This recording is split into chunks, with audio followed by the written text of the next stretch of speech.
ஆத்ம வணக்கம்.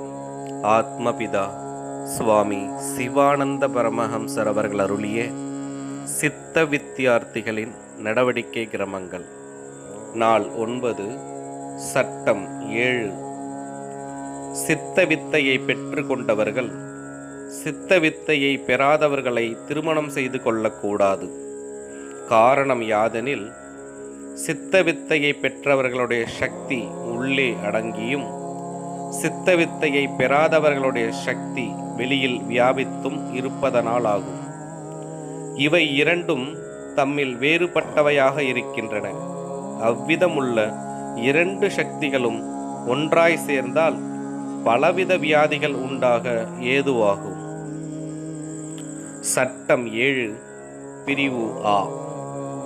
சித்த வித்தை பெறாத பெண்ணையோ ஆடவனையோ சித்தவித்தை பெற்று கொண்டவர் திருமணம் செய்ய வேண்டி வந்தால் அவரை முன்னதாகவே வித்தையை பெறும்படி செய்த பின்னர்தான் திருமணம் செய்து கொள்ள வேண்டியது.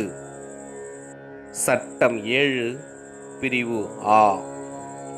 சித்த வித்தையை பெற்ற ஆடவர் பெண்டீர்கள் தம்முள் ஒருவரை ஒருவர் அந்யோன்யமாய் நேசிக்கும் தருணத்தில்தான் அவர்களுக்கு திருமணம் நடத்த வேண்டியது. திருமணத்திற்கு முன்னோர்களுடைய நிச்சயங்கள் என்று சொல்லக்கூடிய தாலி கட்டுதல் முதலான யாதொரு அனாச்சாரங்களும் நடத்தக்கூடாது. வேத சாஸ்திர விதிப்படி 4 விதமாகும் திருமணம் விவாகம். அதாவது உத்தமம், மத்திமம், அதமம், அதமாதமம். உத்தம விவாகம் என்றால் காந்தர்வம், மத்திம விவாகம் என்றால் பாணிக்கிரகணமும் சுயம்வரமும், அதம விவாகம் என்றால் தாலி கட்டுதல், மற்ற விவாகமெல்லாம் அதமாதமமாகும். அதனால் இப்பொழுது உத்தம விவாகம் நடப்பில் இல்லாததால் மத்திம விவாகமே நடத்த வேண்டியது. அதாவது சபையில் வைத்து பெண் தன் வலது கையால் தனக்கு விருப்பப்பட்ட ஆடவனுடைய இடது கையை பிடிப்பது பாணிக்கிரகணம். சபையில் வைத்து முதலில் பெண் ஆடவனுடைய கழுத்திலும் பின்னர் ஆடவன் பெண்ணின் கழுத்திலும் மாலையை சூட்டி திருமண சடங்குகள் நடத்த வேண்டும். அப்பொழுதுதான் அது சுயம்வரம் ஆகிறது. அவ்வாறன்றி அனாச்சாரமாக தாலி கட்டுதல் என்று சொல்லி வரக்கூடிய நிலைமையை அறவே ஒழித்து விட வேண்டியதாகும். சட்டம் 8. ஆடவர் பெண்டீர்கள் 2 பேருடைய மனம் ஒன்றுபட்டிருக்கும் தருணத்தில் யாதொரு வித்தியாசங்களையும் கருதாமல் அத்திருமணத்தை நடத்த வேண்டும். இதற்கே பொருத்தங்கள் எல்லாவற்றிலும் சிறந்தது மனப்பொருத்தம் என்று சொல்லுவது. சட்டம் 9. சித்தவித்தையை பெற்றவர்கள் தமது மனசாட்சிக்கு விரோதமான யாதொரு காரியத்தையும் செய்யக்கூடாது.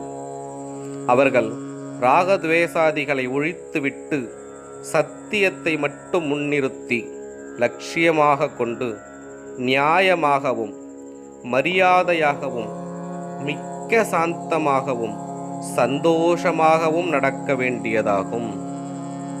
சட்டம் 10.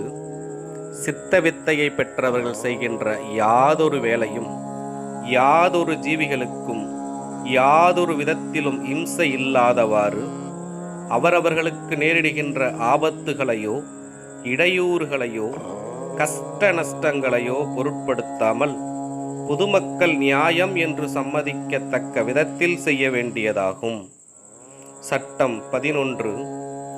சித்தவித்தையை பெற்றவர்கள் எவ்விதத்திலும் கெட்ட பெயர் உண்டாகும்படியாக யாதொரு வேலையையும் செய்யக்கூடாது. சித்த வித்தியார்த்திகளின் நடவடிக்கை கிரமங்கள் தொடரும். ஆத்ம வணக்கம்.